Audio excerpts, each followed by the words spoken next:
Well, this week I will celebrate my 40th birthday. I used to think that was so old. When we were growing up, it was all the over the hill and everything, and now I feel like we're just getting started. And while I definitely still don't know everything, today I want to share 10 life rules, things to live by that I think have made life a little bit better, a little bit sweeter, a little bit more successful. Diana and I are turning 40 this week, which people always ask what's it like having a twin sister. It's the best. I wish every single person could have a twin. But let's get into these 10 things because I do think there's a few good rules in here that might help you as well. And so rule number 1 comes from our weightlifting coach, Coach Solly. On the wall in the weightlifting room, it said, "If it were easy, everyone would do it." And man, this has stuck with me through my entire life. What it helps me to keep in perspective is that if there's no cost, if it's something that's just kind of easy, there's also no reward or a very small reward. And so it always helps me to keep things in perspective, that things are hard or difficult, or maybe they're easier for other people, but they're harder for me. It also means that the reward is going to be that much greater. When I was 21, I decided to run a marathon. And here's another lesson, but it's not an official one on my list. If a boy comes to the gym and says, "Hey, we should all," he was getting this group of people together to run a marathon for the Leukemia Society. "Hey, let's get a group together and do it." And I was like, okay, let's do it. Everyone else dropped out except me. And so here I am by myself training for a marathon, and we flew out to San Diego. It was the Rock and Roll Marathon. And I honestly had not trained that well. I realized one of the reasons people don't train for marathons is because it's a huge time commitment, let alone the physical ability. So I had this master plan that at mile 13, you can opt out of the rest of the race. Like if you're not feeling good, if something's hurting or bothering you, you can opt out and they will bring you back to the end place where you're supposed to go. And so that was actually my plan because I knew I hadn't trained well. But I ended up running with a gal. She was more mature in age. She was actually a doctor at Mayo, and it was her 5th marathon. And she said, "If you stick with me, I will get you through the race," because she knew how to pace herself. So I did not set any land records, but I just stuck with her each mile of the way. I still wasn't sure at mile 13 what I was going to do. I missed the place where you could opt out. I never saw it. Before I knew it, it was mile 14 again, and I'm like, what just happened? So I knew I was in it then for the rest of the way. But she paced us and got us through.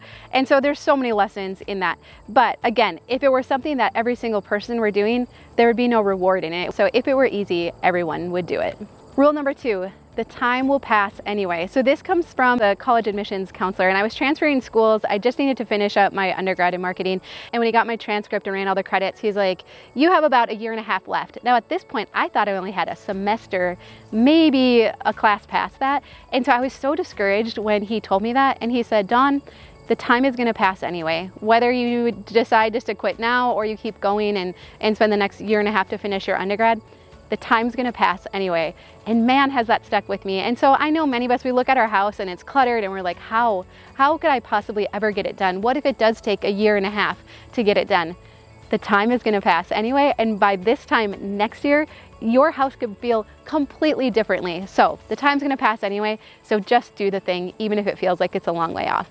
I love this one. To take more than you need is greed. I don't remember where I heard it or who said it, but it's resonated with me because I've noticed, have you ever found this? When you go to stock up on something because it's such a great deal, maybe it's on clearance or, school supplies, we were at Walmart and everything's clearance now, and I was tempted to take even more stuff. And I had to remind myself, you know what happens generally when I try to stock up and take advantage of all these really good deals and sales is that I don't manage it well and I forget about it, or it expires, or it gets wet in the basement, or what I thought I was gonna use it for, it wasn't actually the right thing for it anyways. I look back and so often when I kind of tried to hoard things for myself, it didn't actually end up saving me time or money or what I was hoping that it would. So now I try to just get enough for what I need right here and now, and that seems to work out way better than trying to manage lots and lots of inventory. The next rule is that it's probably not a secret or a miracle. And so in this world we live in with all of the marketing and all of the influence, everyone is trying to make everything seem like a secret or a miracle, or I just saw a cheat sheet.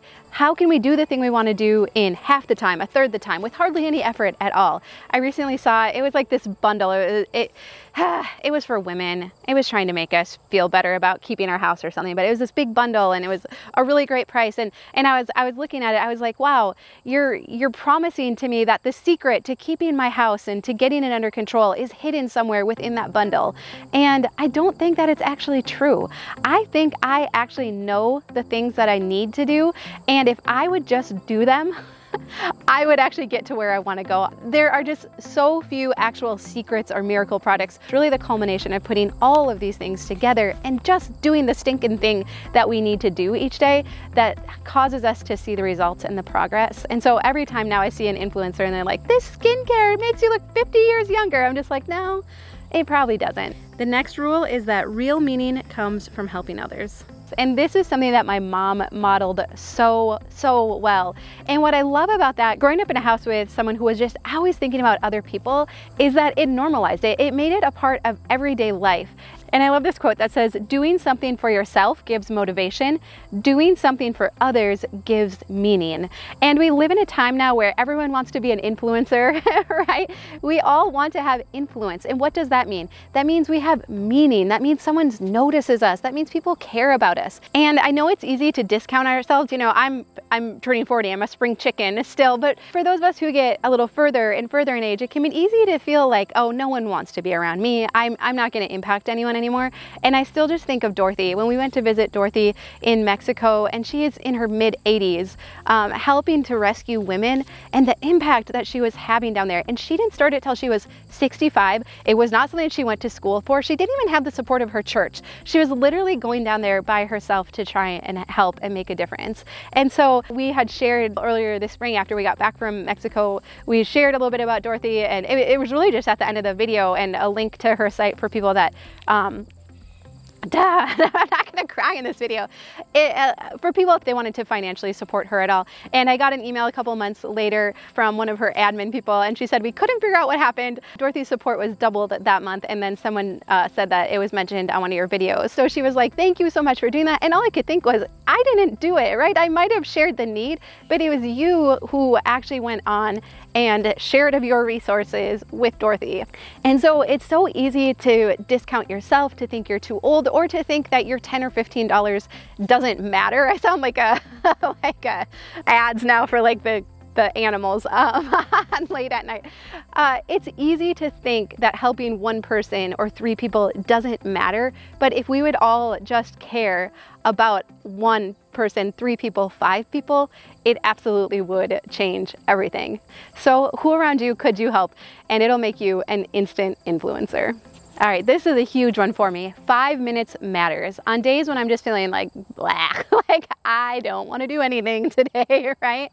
I know that if I continue to not do anything, that I'm just going to feel even worse about myself. But if I can just get started, I've heard it said that motion creates motivation. And I talked about this more recently too with the motivation myth, that we're waiting for motivation to find us, but if we will just get started, even for 2 minutes, 5 minutes, that's just enough to get the ball rolling, and then we'll continue through with a good chunk of the task, even if we don't finish the whole thing. And I know many of us have like really overwhelming things on our list, and you're like, Dawn, 5 minutes, it won't make a difference. That's what Tom says when it comes to the taxes.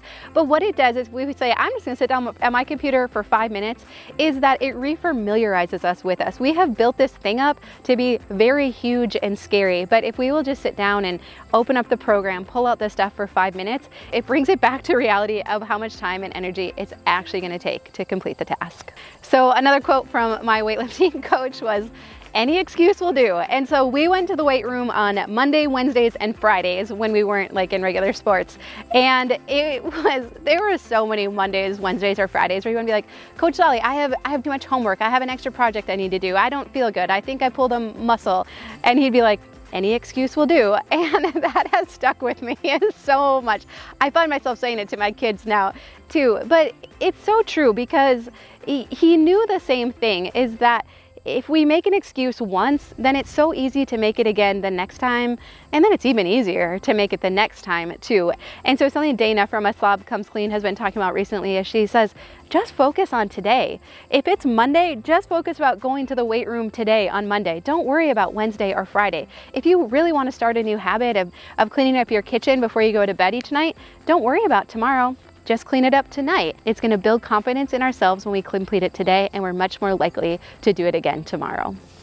The next one is to seek nature when we need an escape, not social media. I love in the book, Take Your Life Back by John Eldredge, he says that nature has a way of helping us regain perspective.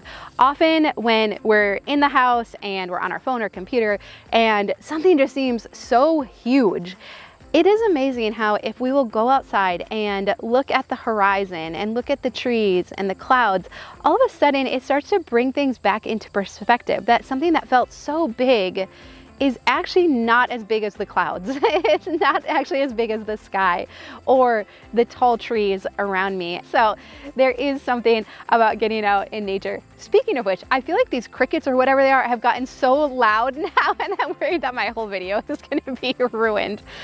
I know that, you know, it's fun to talk about the rules and the good things and all that, but I know there's also just the things we don't expect. And I do feel by pursuing minimalism, by simplifying our houses, that's something we can control, right? There's so much else when it comes to health and relationships and jobs and all that that we can't control. And so I love that by choosing to get a better grip on our house, that it really does make weathering the other storms that come our way just a little bit easier. I hope you're finding that in your life as well. And last but not least is to say thank you whenever possible. When Diana and I worked at the radio station, we had a family therapist who had come in and be on the air, Jim Otremba, and he was just a pro at gratitude. He would walk in and he'd like, Dawn, it is so good to see you today. I just really appreciate you.